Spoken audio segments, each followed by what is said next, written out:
여러분, 지금 여러분의 지갑에 찍힌 숫자가 진짜 내 돈이라고 확신하시나요? 오늘 아침에도 누군가는 화면 속 숫자가 불어나는 것을 보며 장밋빛 미래를 꿈꿨을 겁니다. 하지만 냉정하게 말씀드리죠. 지금 여러분이 보고 있는 그 숫자는 아직 박제된 박물관의 전시물과 같습니다. 2026년 3월 24일 기준 파이 네트워크의 유통 공급량은 98.2억 개를 돌파했습니다. 지갑 2주를 마친 계정만 1330만 개에 달하죠. 숫자만 보면 당장이라도 세상이 뒤집힐 것 같습니다. 그런데 이상하지 않나요? 소셜미디어에서는 너도 나도 2차 이주에 성공했다며 잔치를 벌이고 있는데 실제 블록체인 장부라는 현미경을 들이대면 이야기가 달라집니다. 사실 지난 일주일 동안 마이그레이션 행렬은 멈춰 있었습니다. 고속도로 톨게이트가 굳게 닫혀 있는데 운전자들은 이미 목적지에 도착했다고 외치고 있는 꼴입니다. 이건 단순한 착각일까요? 아니면 누군가 의도적으로 퍼뜨린 달콤한 환각일까요? 현재 파이 이주용 지갑에는 5,340만 파이가 충전되어 다시 엔진을 예열하고 있습니다. 멈췄던 흐름이 다시 요동치기 시작했다는 증거죠. 하지만 여기서 우리가 진짜 두려워해야 할 것은 멈춰버린 시스템이 아닙니다. 바로 데이터라는 가면을 쓰고 우리 눈앞에 나타난 조 단위 결제의 실체입니다. 블록체인 탐색기를 보던 사람들은 심장이 멎는 듯한 공포를 느꼈을 겁니다. 내 지갑에는 고작 몇천 개가 전부인데 화면에는 1조 개라는 비현실적인 숫자가 오가고 있었으니까요. 드디어 세력이 덤핑을 시작했다, 시스템이 해킹당했다는 비명이 터져나왔습니다. 100조 개라는 총 발행량을 비웃듯 움직이는 이 거대한 숫자의 행방을 쫓다 보면 우리는 우리가 믿어왔던 상식이 무너지는 지점을 만나게 됩니다. 과연 이 1조 개의 코인은 어디서 태어나 어디로 사라진 걸까요? 그 소름 돋는 트릭의 정체를 알게 되면 여러분은 아마 허탈함과 동시에 등골이 서늘해지는 경험을 하게 될 겁니다. 이 숫자의 비밀을 풀려면 우리는 파이앱이라는 안전한 울타리를 잠시 벗어나야 합니다. 그 너머에는 일반인은 절대 볼 수 없는 개발자들만의 은밀한 코드의 세계가 숨겨져 있기 때문이죠. 과연 이 1조 개의 결제는 당신의 자산을 위협하는 독사일까요? 아니면 메인넷으로 가는 길을 닦는 불도저일까요? 이제 그 조작된 숫자의 가면을 직접 벗겨보겠습니다. 세상에 공짜 점심은 없다는 말 다들 들어보셨죠? 하지만 지금 파이 블록체인 탐색기에는 전 세계의 경제 상식을 비웃는 1조 개라는 숫자가 버젓이 찍혀 있습니다. 파이 코인의 총 발행량이 1000억 개인데 그 10배가 넘는 금액이 단 한 번의 거래로 오갔다는 겁니다. 이 숫자를 처음 본 순간 누군가는 심장이 내려앉았을 것이고 누군가는 드디어 올 것이 왔다며 시장의 파멸을 예감했을 겁니다. 하지만 이 공포의 정체는 사실 아주 정교하게 연출된 유령의 연극에 불과합니다.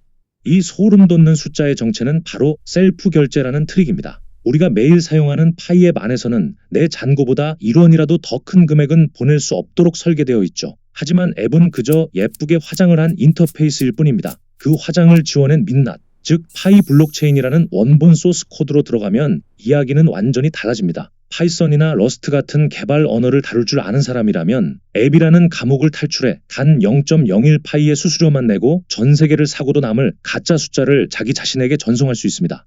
이건 마치 내가 내 수첩에 오늘 나에게 100조 원을 입금함이라고 적어 넣는 것과 같습니다. 수첩에는 기록되지만 내 실제 통장 잔고에는 단 1원도 들어오지 않는 허망한 기록이죠. 블록체인 장부에는 성공이라는 도장이 찍히지만 시스템은 이미 알고 있습니다. 이 사람에게는 그만한 돈이 없다는 걸 말이죠. 그래서 잔고 이동은 일어나지 않고 수수료만 타서 없어지는 무의미한 연산으로 끝납니다. 그런데 왜 누군가는 이런 수고를 해가며 우리를 공포로 몰아넣는 걸까요? 단순히 우리를 놀래주려는 장난일까요? 아니면 이 거대한 숫자의 그림자 뒤에 숨어서 우리가 보지 못하게 가리고 있는 진짜 설계가 있는 걸까요? 이 질문의 답을 찾으려면 우리는 우리가 그토록 아끼는 락업이라는 자물쇠가 사실 어떤 원리로 작동하고 있는지부터 다시 점검해야 합니다. 여러분이 지금 설정해둔 그 락업 수치 정말 마이그레이션 때 그대로 적용될 거라고 믿으시나요? 그 치열한 심리전의 틈새를 지금 바로 파고들어 보겠습니다. 여러분, 지금 여러분의 파이앱 화면에 떠있는 락업 보너스 퍼센트 숫자를 한번 떠올려 보세요. 그 숫자가 여러분의 미래 수익을 보장하는 철석 같은 약속이라고 믿고 계신가요? 죄송하지만 그건 절반만 맞는 이야기입니다. 많은 분이 1차 마이그레이션 때의 기억에 갇혀 계시거든요. 그때는 마치 영혼을 담보로 잡히듯 한번 설정하면 죽어도 바꿀 수 없는 강제 잠금의 시간이었습니다. 하지만 이제 2차 마이그레이션의 시대가 열리면서 이 규칙의 판도가 완전히 뒤집혔습니다. 지금 여러분이 앱에서 락업 설정을 이리저리 바꾸고 계신다면 그건 실제 금고를 잠그는 게 아니라 가상 시뮬레이션을 돌리고 있는 것과 같습니다. 1차 2주가 끝난 분들에게 제공되는 이 자유는 달콤하지만 치명적인 함정이 숨어 있습니다. 마이그레이션 버튼을 누르기 직전까지는 락업 수치를 아무리 고쳐도 실제 채굴 속도에는 단 0.1%의 영향도 주지 않기 때문입니다. 즉, 2주가 실제로 일어나 장부에 기록되기 전까지 여러분이 보고 있는 보너스 수치는 가불된 희망일 뿐 실시간 데이터가 아니라는 뜻이죠. 그런데 코어팀은 왜 이 시점에서 우리에게 이런 수정의 자유를 허락했을까요? 처음엔 절대 안 된다고 엄격하게 굴더니 이제 와서 유저들의 입맛대로 락업을 조절하게 둔 데에는 정교한 심리적 계산이 깔려 있습니다. 이건 단순한 편의 기능이 아니라 시장에 풀릴 코인의 양을 유저 스스로 조절하게 만드는 심리적 밸브입니다. 내가 직접 설정했다는 근거 없는 자신감이 실제 상장 이후 쏟아져 나올 매물을 억제하는 가장 강력한 자물쇠가 되기 때문입니다. 결국 이 락업의 진실은 우리가 얼마나 많은 코인을 가졌느냐가 아니라 얼마나 오래 이 생태계에 묶여있을 준비가 되었느냐를 시험하는 척도입니다. 하지만 이 정교한 심리전보다 더 당혹스러운 진실이 우리를 기다리고 있습니다. 앞서 본 1조 개의 허상과 이 복잡한 락업 설계가 사실은 하나의 거대한 실험실 안에서 벌어지는 정교한 테스트라면 어떨까요? 우리가 오류라고 믿었던 그 기괴한 거래들이 사실은 메인넷이라는 거대한 항해를 앞두고 배의 구멍을 찾는 작업이었다는 증거를 지금 바로 공개하겠습니다. 여러분, 우리가 앞서 목격한 1조 개의 유령 결제와 복잡한 락업의 심리전은 결코 우연히 발생한 사고가 아닙니다. 이건 마치 거대한 댐을 완공하기 전에 수조톤에 물을 쏟아부어 벽면의 균열을 찾아내는 수압 테스트와 같습니다. 파이 네트워크가 선택한 스텔라 합의 프로토콜은 전 세계의 자산이 오가는 초고속 고속도로와 같은데 이 도로가 1조 대의 차량이 동시에 몰려와도 무너지지 않는지 누군가는 실험을 해야만 했던 겁니다. 우리가 오류나 사기라고 손가락질했던 그 비현실적인 숫자들은 사실 개발자들이 마련한 샌드박스, 즉 모래 놀이터 안에서 벌어진 정교한 시뮬레이션입니다. 실제 메인넷이 열리고 전 세계 수억 명의 유저가 동시에 접속했을 때 시스템이 과부하로 멈춰버리는 대참사를 막기 위한 예방주사였던 셈이죠. 앱이라는 껍데기를 벗겨내고 블록체인 내부를 들여다보면 이들은 지금 우리가 상상하는 것보다 훨씬 거대한 데이터의 파도를 견뎌내는 훈련을 반복하고 있습니다. 이건 마치 가짜 돈으로 수만 번의 베팅을 연습해보는 도박사와 같습니다. 내 잔고가 단 1원도 늘어나지 않더라도 시스템이 1조 원이라는 숫자를 처리하면서 발생하는 미세한 지연 시간과 데이터의 뒤틀림을 잡아내는 과정입니다. 우리가 보는 화면 뒤편에서는 지금 이 순간에도 수만 줄의 코드가 수정되고 보완되며 가장 안전한 디지털 금고를 완성해 나가고 있습니다. 즉, 여러분이 목격한 그 기괴한 수치들은 파이가 망해가는 징조가 아니라 오히려 가장 완벽한 상태로 태어나기 위한 진통인 셈입니다. 하지만 기술적인 안전성이 확보되었다고 해서 모든 것이 끝나는 걸까요? 아무리 튼튼한 금고를 만들어도 그 안에 담길 가치가 인정받지 못하면 그것은 고철덩어리에 불과합니다. 이제 시선은 기술의 내부에서 세상의 외부로 향해야 합니다. 파이가 단순히 우리끼리 주고받는 숫자 놀이를 넘어 전 세계 금융의 중심지로 걸어 들어갈 준비를 마쳤다는 신호탄이 이미 쏘아 올려졌기 때문입니다. 그 화려한 축제의 서막이 열릴 장소, 바로 마이애미에서 들려온 충격적인 소식을 지금 확인해 보시죠.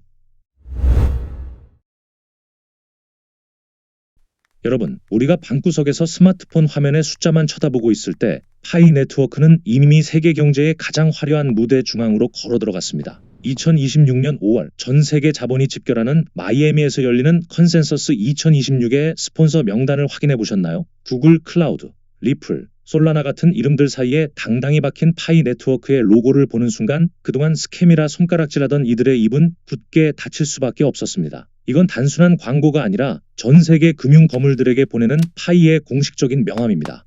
특히 이번 행사에서 주목해야 할 것은 5월 6일 오전 11시 15분 파이 네트워크에 할당된 20분간의 단독 스피치 세션입니다.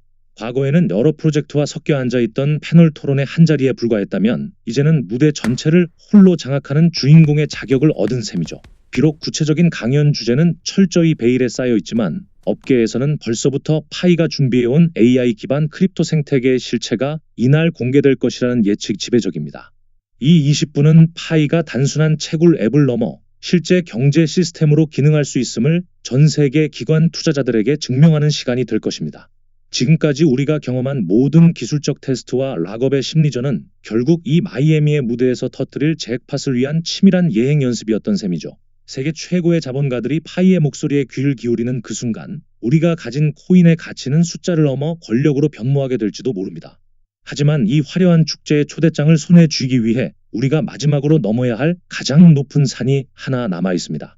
수조 원의 자본이 움직이는 그 거대한 파도 속에서 과연 개미 투자자인 우리가 끝까지 살아남아 승리의 깃발을 꽂을 수 있을까요? 마지막 장에서 공개할 그 필승의 전략을 알지 못한다면 여러분은 이 모든 축제의 구경꾼으로만 남게 될 것입니다. 바로 확인하시죠.